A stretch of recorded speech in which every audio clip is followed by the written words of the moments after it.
বিসমিল্লাহির রহমানির রহিম। হে সমস্ত জগতবাসী, আজ আপনাদের সামনে যে আলোচনাটি নিয়ে আসলাম, এই পৃথিবীতে অনেক মানুষ অর্শ রোগে বা গ্যাস রোগে ভুগতেছে। যেরকম বাথরুমে গেলে মুরগি কাটা যেরকম গলা কাটার পরে যেরকম রক্ত বের হতে থাকে, ঠিক বাথরুমে গেলে এই অর্শ রোগী বা পাইলস এই ধরনের রোগীর যে এমন রক্ত ছোটে এবং দেখা যায় রক্ত যে কিন্তু ক্ষমা নেই। তারপরে কি আছে যে যন্ত্রণা, হাঁটা চলায়, খাওয়ায়, বসায় কোনো শান্তি নেই, এত যন্ত্রণা, এত জ্বালাপোড়া করে। তো এই অর্শ রোগের বিষয় আপনাদের সামনে যে তুলে ধরছি, সেটি কয়েকটা নিয়ম আছে, আমি তুলে ধরবো ইনশাল্লাহ। যার এরকম পাইলস কিংবা গ্যাস, কেউ বলে অর্শ, এই রোগ যার মধ্যে আছে, সে অশান্তিতে জীবন কাটাচ্ছে।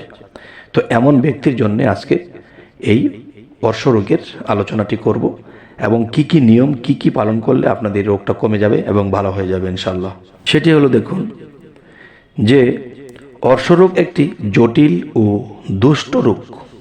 এ সময় সময় কমতে দেখা যায়, সময় সময় অতিরিক্ত রক্ত যায় এবং এত জ্বালা হয় যা বসে থাকা যায় না, দাঁড়িয়ে থাকা যায় না, এবং অসম্মান যেমন একটা রোগ, খুবই দুষ্ট রোগ। আচ্ছা, অনেক তদবির রয়েছে, নিম্নে কয়েকটি তদবির লেখা হলো, আপনাদেরকে দেখিয়ে দেওয়া হবে এবং বলা হবে। তবে এক নম্বর যে কথাটি হলো, যেসব ব্যক্তি অর্শ রোগে বা পাইলস রোগে ভুগতেছে, তারা কোরআন মজিদের সূরা আলাক প্রতিদিন ফজরের নামাজের পর নিয়মিত পাঠ করলে আল্লাহর ফজলে, আল্লাহ পাকের ইচ্ছায় আরোগ্য লাভ করবে ইনশাআল্লাহ, তার রোগটি ভালো হয়ে যাবে। আচ্ছা, আর নিম্নলিখিত একটি নকশা আপনাদেরকে একটু পরে দেখাচ্ছি। সেই নকশাটি অবশ্যই আপনারা তুলে নেবেন, কলম দিয়ে, কাগজ দিয়ে সুন্দর করে তুলে নেবেন।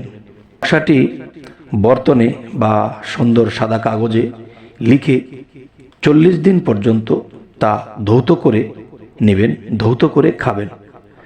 আচ্ছা, 40 দিন পর্যন্ত করার পরে অবশ্যই যখন 21 দিন পার হবে, তখনই বোঝা যাবে যে, কিংবা অনেক সময় 13 দিনের মধ্যেও আপনি দেখবেন যে কমতে শুরু করেছে। আর একটা বিষয় হলো 21 দিন, এরপরে শেষ হলো 40 থেকে 41 দিন পর্যন্ত, ইনশাল্লাহ আপনার এটা সেরেই যাবে। একটু ধৈর্য ধরতে হবে, আল্লাহর কাজ আস্তে আস্তে। আচ্ছা, তাহলে দেখা যায় আল্লাহর কালামের কুদরতের শেফা লাভের সৌভাগ্য অবশ্যই হবে। যেমন 2 নম্বর তদবির নিয়ে আসলাম, সেটি হলো কি, যে নিম্নলিখিত নকশাটি কোরআন পাকের বর্ণিত আল্লাহ নামের নকশা। বুধবার সূর্যোদয়ের পূর্বে নকশাটি লিখে জোহরের পূর্বে লোবান জ্বালিয়ে তার ধোঁয়া দ্বারা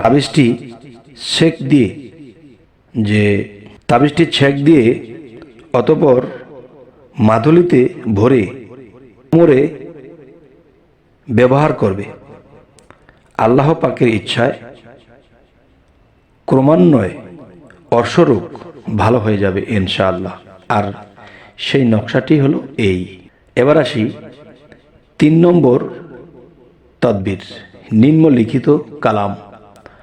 নিম্নলিখিত কালাম পাঠ করে 7 বার পানিতে দম করবে, অতঃপর ওই পানি দ্বারা উজু করবে এবং গোসল করবে। এভাবে 7 দিন করলেই আল্লাহ পাকের ইচ্ছায় অর্শরোগ নিরাময় হয়ে যাবে ইনশাআল্লাহ। যাই হোক, এখন কথা হলো যে এই নিয়মগুলো আপনাদেরকে যেভাবে বলা হলো সেভাবে করবেন ইনশাআল্লাহ। আর একটি বিষয় হলো যে অবশ্যই এই যে নকশাগুলো দেওয়া হয়েছে, এই নকশাগুলো যখন আপনারা তুলবেন কাগজে, তখন অবশ্যই একটা উচ্চস্থানে বসবেন। একটা উচ্চস্থানে বসে অজুর সাথে, পাক পবিত্রতার সাথে এটা লিখবেন। লেখার পরে এই কবজটি সুন্দর করে কাগজে মুড়িয়ে, সুন্দর করে একটা লোহার কবজে ভরে আপনারা মাজার মধ্যে ব্যবহার করবেন ইনশাআল্লাহ। যে আপনাদের অর্শরোগ, পাইলস, গ্যাস, যাই কিছু বলেন একই, কিন্তু এটা ইনশাআল্লাহ আল্লাহর রহমতে সেরে যাবে। আর একটা বিষয় হলো যে এই রোগটা সারার পরে অবশ্যই এই রোগটি খুবই ডেঞ্জারাস, খুব দুষ্ট রোগ, যে মানুষের থেকে সহজে সরতে চায় না, লেগেই থাকে। তাই রোগটি যদি সেরে যায় তো ইনশাল্লাহ গরিব এতিম মিসকিনদের মাথায় হাত বুলিয়ে তাদেরকে কিছু খাইয়ে দেবেন।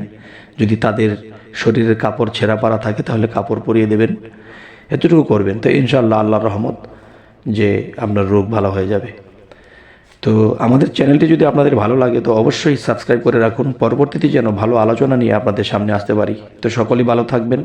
আল্লাহ হাফিজ।